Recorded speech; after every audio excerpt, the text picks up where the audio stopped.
All right, so this week we're going to finish the interview with Callie Smart about narcissistic abuse. I put up part 1 last week, and I'm getting a really good response from it. You guys are really enjoying this interview, and I hope that it's helping you both personally and also in terms of your writing antagonistic characters and possibly villains. It's really kind of fun to explore the possibilities there. So I'm not going to say much more. Let's just hop right back in to the second half of the interview. Here we go. Hi there. Do you want to write fiction that readers gush about, but you can't figure out how to fill in the beginning, middle, or end of your story? I can help with that. Do you struggle to flesh out character or plot, or to stick with your story long enough to finish it? I can help with that. Once your book is written, are you totally clueless about marketing? Do you find yourself Googling how to market a book or how to make money on fiction? I can help with that. Welcome to the Prolific Author Podcast. You know you're meant to write fiction, but you can't seem to nail down the skills or processes that make it simple and repeatable, not to mention fun. So you wait around for the muse to show up, try to force your story into a template or outline, or take months, if not years, to discover your story. Plot twist, there's a better way. Hi, I'm Ceallaigh, USA Today bestselling author, story psychologist, writing craft geek, Christian, and story clarity coach. After 10 years of trying to master fiction using the old industry standard writing advice, I still felt lost. I finally learned what fictional storytelling and the human template are really about: humanity, emotional connection, and serving our readers by giving them relief through vicarious experience.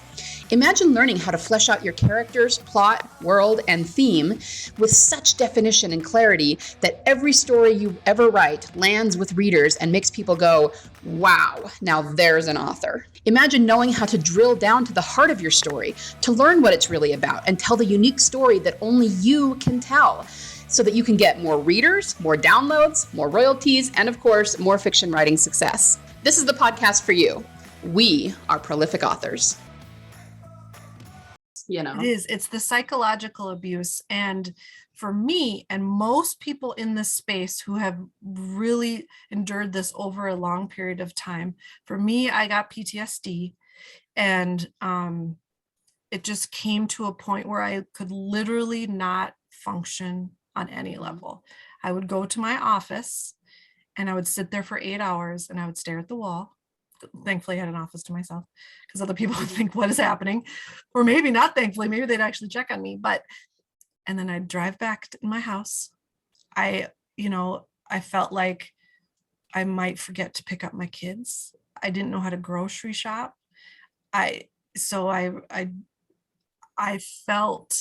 did reach out to my mom to help me, and I did get medical leave from work to be able to get my head back in, because I felt, and I think this would be important for writers if they're speaking from a victim standpoint, PTSD, there's a pretty standard list of symptoms and things in that area, but it's you're trapped in your own body, knowing you should do something, but you literally can't physically move. It's so debilitating. You want to scream and you can't. It's kind of like being in one of those real life nightmares, even though you're not in the situation that you were in anymore. You're caught in this like interworld and you can't function. And it's really terrifying. Right. And then that almost perpetuates it. So I also, like, as a response, when it really kind of started with the abuse and things like that, I lost 20 pounds in 2 weeks, and I started having panic attacks. And I think the panic attacks led up to PTSD, but the panic attacks would last, I'd have 15 a day. Wow. And I would be shaking for, 20 minutes, then be able to calm down, and then they would start again.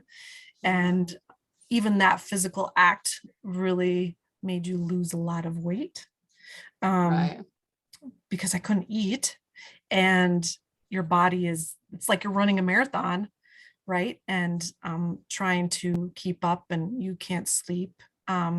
But then leading to the PTSD where, yeah, I felt I wouldn't even be able to talk to you right now. Like there's just,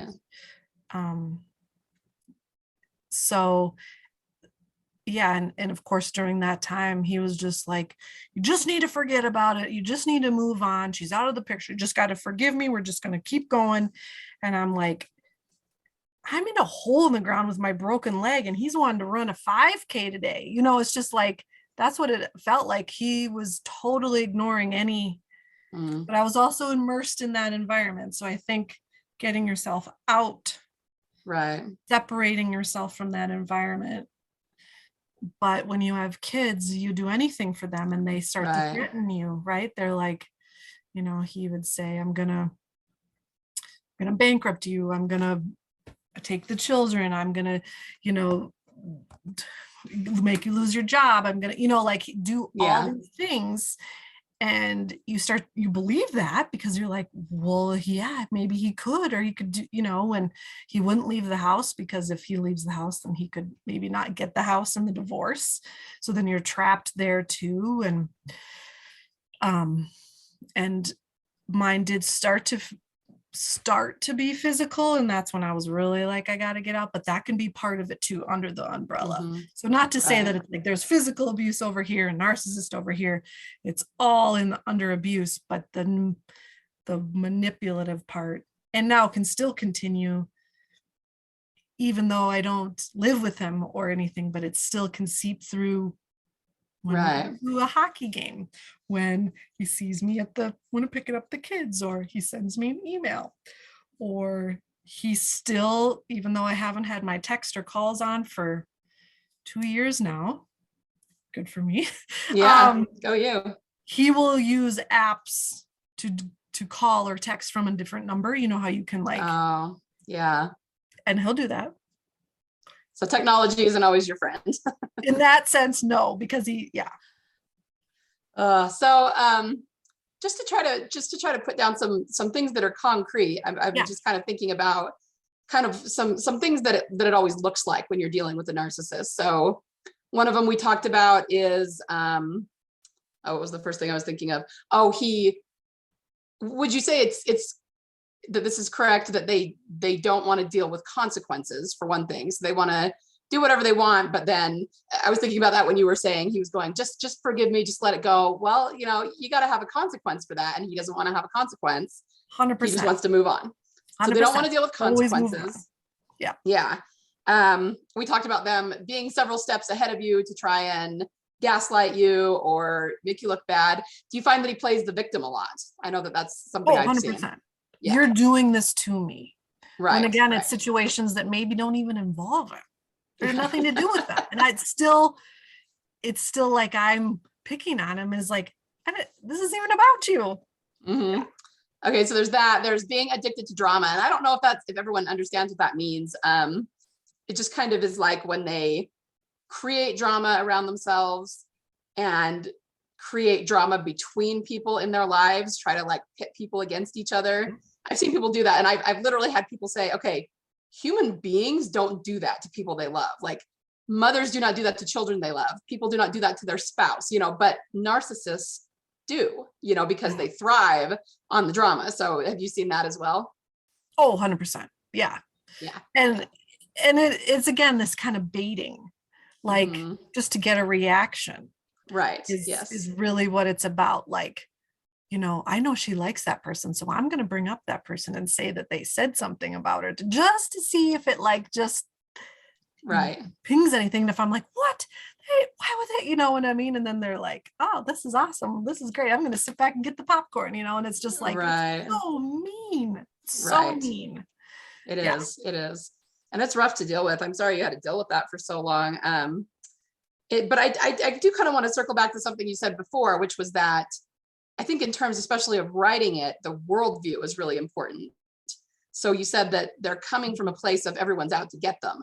And I think that's really important to remember, because it's not necessarily going to change the way in which you have to deal with them, but it's not so much that they're doing it in their heads. They're not thinking I'm doing this to be mean. They're thinking they're doing it to protect themselves. It's really coming from a place of fear and they're just sort of trying to be preemptive about it, but they do it in a way that harms other people. That's hurtful.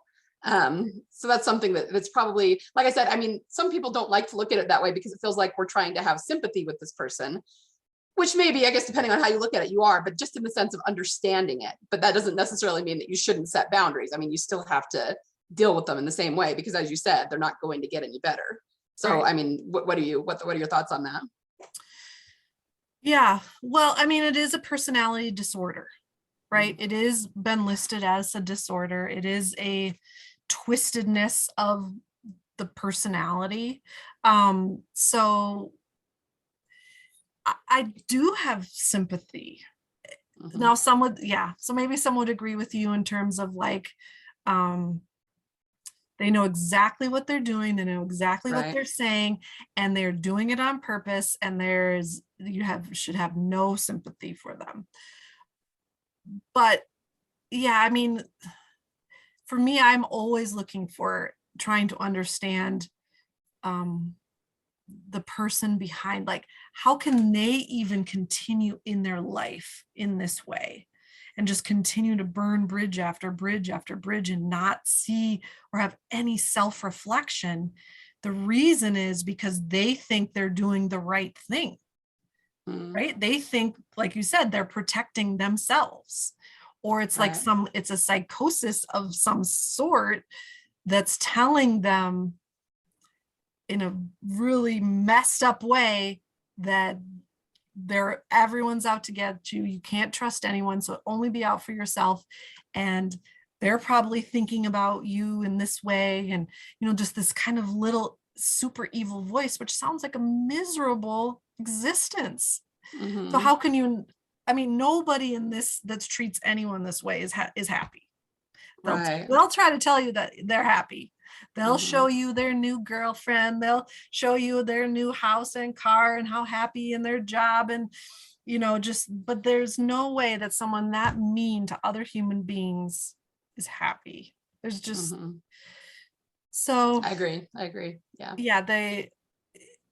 Yeah. You almost and I think the tricky part is there probably is, if they were to go to therapy and say, I'm a narcissist, that there is help for them and that they could get better. The problem is that you have to go and say, I'm a narcissist. Right. Yeah. And I don't think any of them want to, because that would threaten everything that they've kind of held up. But I do think addiction is a huge part of it too. That's a whole other realm. I think this is almost an addiction. It's again a psychosis, a different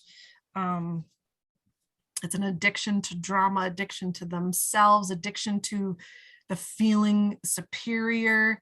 And there's and I mean, I don't know what the percentage is, but I bet it's pretty high that these people also have other addiction problems, whether gambling, alcohol, all those kinds of things, to again mask themselves, right?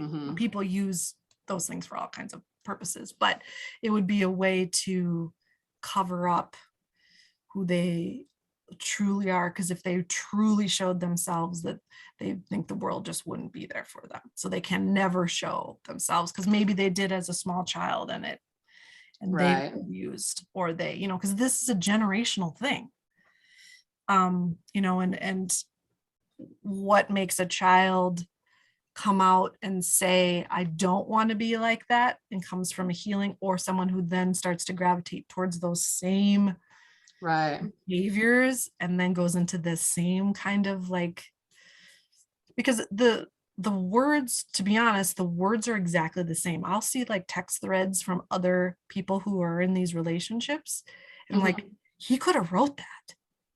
They have the same not very bright lines. So if you know one, you've known them all.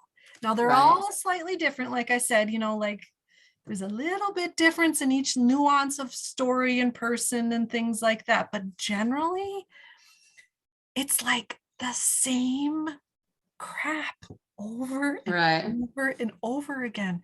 I've seen the same email come from him 400 times. And my my friend from my support group could show me, and she'd be like, it's the same thing he writes me. So it's like, it's almost this, when you're saying kind of evil voice, or the, the dark side of someone, or this, whatever you use in your books, right? Right. It really is the same thing in each person. Mm-hmm. Just like I feel like there's the good piece in each person, or the possibility, the capability of seeing humanity and the goodness and the altruistic selves wanting to help us and really be there, that voice can be very similar, right? That voice of encouragement and love and peace and talking and those kinds of things. This voice can sound the same over. Right. And it's just not as creative either, though. It's very like, once you almost have to laugh at it. You're like, seriously, it's the same freaking thing. Right. Over and over and over again. So, which is a coping mechanism. I was going to say, and I think that's why too, you said at the beginning that having words for it, being able to define it, is very freeing. And I know that I've experienced that, because I had an experience where I was trying to explain it to someone, but it was when I was first getting into it. I didn't have a very good grasp on how to explain it to someone else. And then I found an article and I sent it to, I believe it was my sister, and she wrote me back and she was like, oh my gosh, that is exactly what that person does. You know what I mean? And it's just makes you feel not alone, and you're going, okay, I'm not insane. This is actually a behavior, you know? Well, and I do want to really stand up though because narcissism is thrown a lot around, right? It is. It's like PTSD is thrown a lot around. Like, oh, I got PTSD from this, sandwich or whatever. And, there is like real trauma that happens from dealing with these people in your life. It's really horrible. And also there's real narcissism of personality disorder that, just because somebody has road rage or somebody's acting like a jerk at a party doesn't mean that they have narcissistic personality disorder. Right. Yes. And so as an authentic author, or someone who's really writing about this, to make sure that like, it's not just like that kind of covert, non-covert thing that I talked about. Yeah. And that it is a really serious disorder that these people don't get over.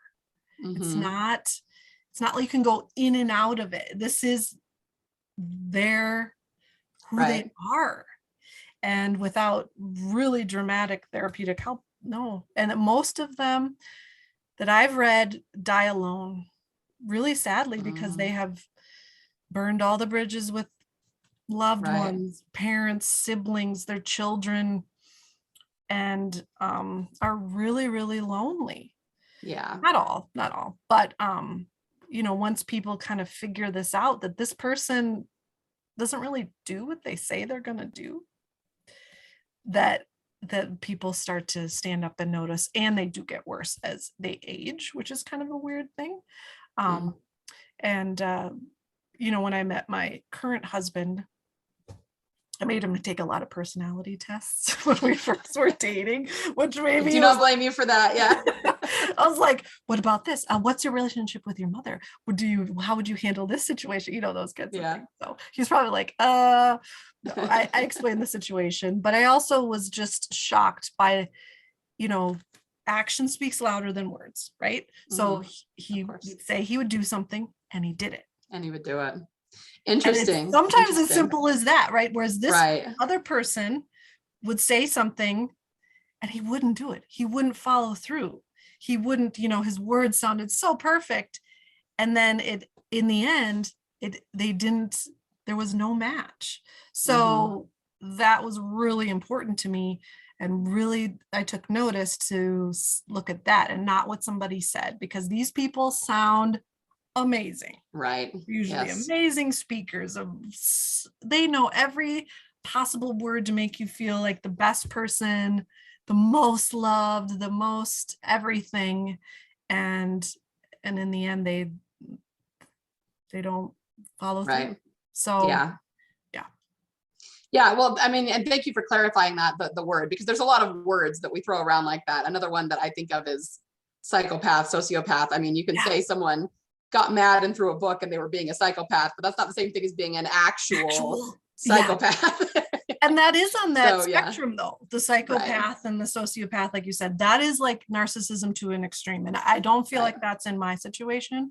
But Right. some people obviously, you know, domestic abuse where women are killed horribly because they have come to someone who is capable of doing that kind of thing. Right. Is really, really horrible. So yes, thank you. Those kinds of words, like, yeah, you got to be careful it can with be them. funny, Yeah. but these are real life situations that are serious and ruin and really create problems in people's lives. So to just, you know, the toxic part, I also have heard, and I probably gotta go here soon, but I know you're good. toxic relationships or even toxic families are really defined by allowing behaviors to continue and that there's no, like you said, consequence or no No boundary. Right. And that's what I saw a lot of too in his own family, to say, hey, this weird thing happened or this isn't okay, and nobody talks about it.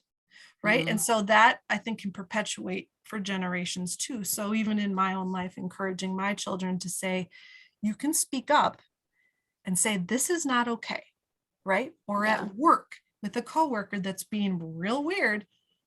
No, you speak up, because that's how these systems keep going. How these toxic families keep going. This is how you get deeper and deeper into these things. Not that it's your fault, but really that's owning your voice that we talk about all the time, speaking up for yourself, you know, which is something I probably should have done earlier in my marriage, to say, this is weird that I always am asking you at the wrong time.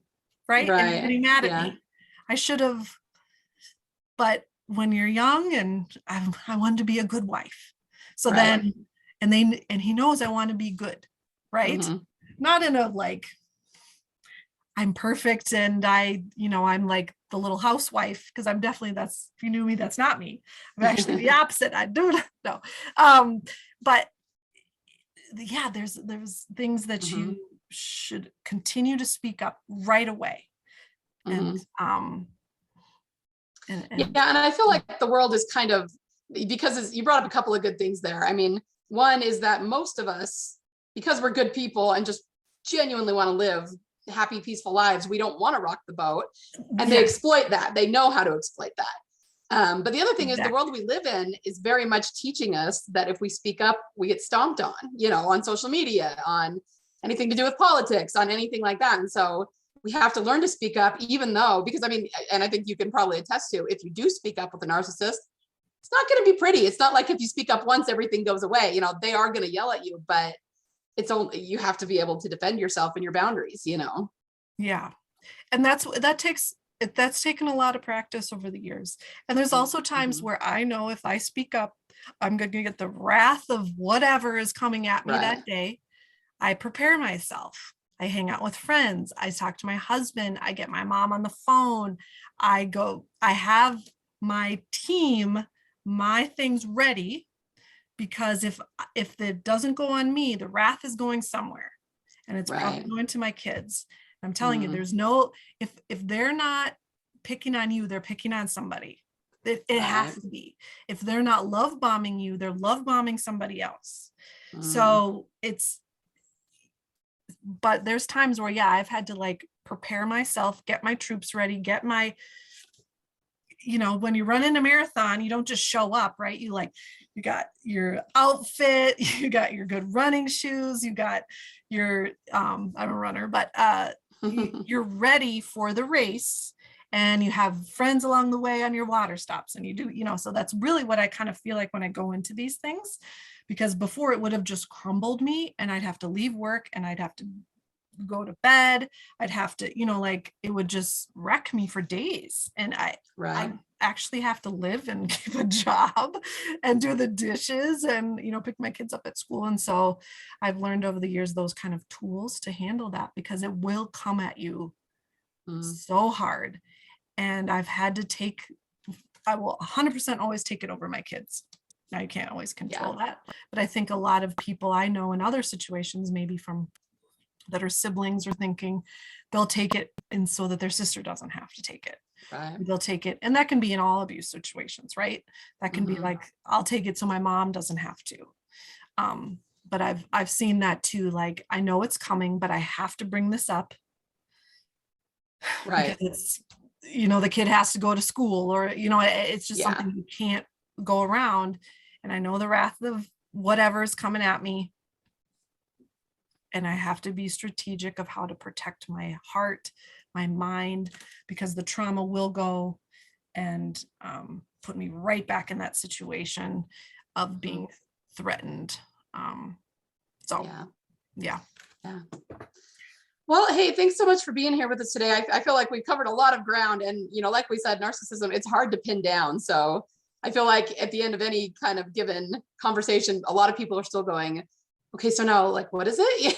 Because it's so hard to really define. But I think we've given them a pretty good foundation here for kind of what it's like to deal with narcissistic abuse. So thank you for sharing that. And can I just say that I applaud you for getting out of the situation. Not only have I experienced it, I have a good friend who has recently gone through kind of what you did. She and her husband divorced, and she's kind of told me, in the hindsight, I can see how toxic it was. And so it takes a lot of strength to get out of something like that, and also now to recognize it and try to educate people about it. So thank you for doing that. And you're a very inspiring person. Oh, thank you very much. Thanks for having me. And I feel like we could talk for a lot longer about this subject. Definitely. But thank you also for caring about it, because I do think a lot of people are affected by this and they just don't know what it's called. Right. Or as in characters in books that, so many people deal with this. And if you can accurately share, maybe someone even just reading a fictional book, saying like, that's like me in real life, that they would then be able to get help. And in fact, one that actually does come to mind. Have you ever read Anna Karenina? Okay, I read it a long time ago, and I didn't know what it was when I read it, other than it was a classic. But it's interesting because she is very clearly a narcissist. I mean, every classic behavior, you see it in that book. And that was written by Tolstoy in the 1800s. So he saw it and recognized it, even though he wouldn't have the same words we have for it. So yeah, it's something that's very prevalent. And we do see it in literature sometimes, but not very often, because as you said, most people don't know what it is. They wouldn't know how to write it into a book. And so I do feel kind of strongly about educating people about it. Yeah, for sure. And I think more resources have come out even in the last 10 years that I've been, for sure. Even when my eyes were open, there's just so many more resources. So that's good that there's people that can, some really good literature and books and counselors, because I think also that a lot of counselors didn't know what to look for either, even like marriage counselors, or other people that are in these circles, or even like you for your friend, you know what I mean? Like if I had a friend who was going through this, I wouldn't have known what to tell her or how to help her.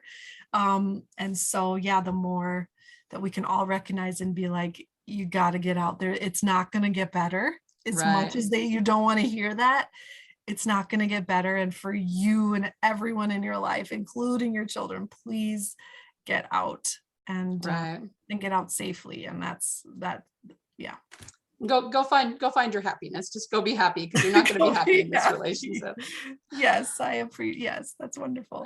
So I would encourage everyone, if they're curious about this, you can even just do a Google search, or like I said, on Pinterest, signs of narcissism. There's all kinds of articles and things. Do you have any other particular resources that you want to mention?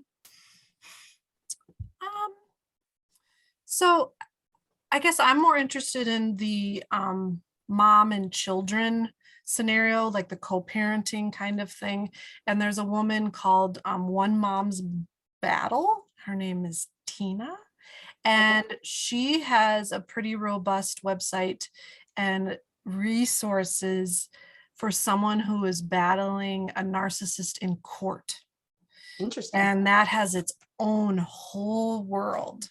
But even her resources on canned responses would be perfect for a book, because, like I said, all narcissists kind of have the same words come at you, and you have to respond as a co-parent, because then you look like you don't you have to respond, right? Right. Otherwise you look like a negligent parent, or the courts don't look at that well. So Right. you need to say something, but you also don't want to, boil the Right. pot over. So what do you say? And she's got 2 pages worth of like, even just that one resource. And she has a ton of canned responses that you can write that say, thank you for your, opinion on the situation. I do not agree. And here's, like how to diffuse, but still stay strong, use your voice.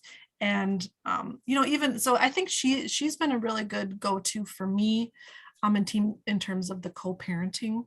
But yeah, there's a lot of other good resources and Amazon books and things like that are out there. So Okay. Yeah, I will link that one up in the show notes so that people can find it. But yeah, as we said, if they just do a Google search, they'll find all kinds of stuff. It's very readily available. So yeah, thank you so much again for being here, Kelly, and for sharing your story. And maybe as a kind of a wrap up, do you have any kind of advice for anybody who might be experiencing this in some part of their lives?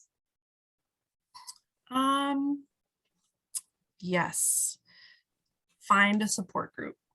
I think that a therapist on your own for sure, right? Not just a couples therapist if you can, but sometimes therapy is really expensive or hard to get a hold of. And if you don't have resources, or you don't want your husband to know, or wife, or to know that you're going to therapy, right?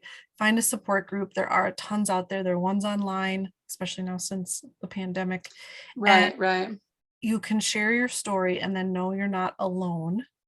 And there will be people of varying, people that are still married and stuck and haven't really come to full, conclusion of what this means for them. And there's people like myself that have been out for a number of years, but still have to deal with them on a weekly or daily basis because of kids. And so I think when you surround yourself with people on all kind of parts of the journey, it really gives you hope, and to see like that you're not crazy in this cycle of abuse. And I think that is just a really powerful piece to not, because even if we're with a therapist, with an expert, it's different, right, than a person like you and me talking as friends, as people who have a shared experience, and being like, okay, I can get out of this too, or someone that would understand.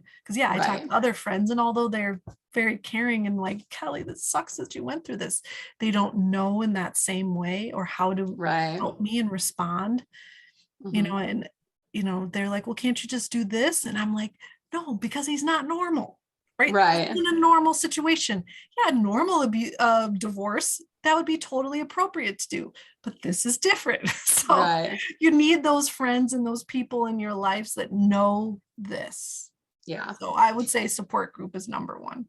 And it strikes me that that's almost like it has to be your first go-to response, because like all abusers, the first thing they do is isolate you. So you've got to break out of that isolation if you ever want to break out completely, Right. Well, and that's the thing with therapy too, like they don't want you to go, because then the therapist is going to open it up too, right? So so I know people in some of the support groups I've been part, did this in secret, or said this was like a girls' wine club, or this was, so even if you have to say it's something else to get out of the house, or say I have a work Zoom meeting, but I need to do it private.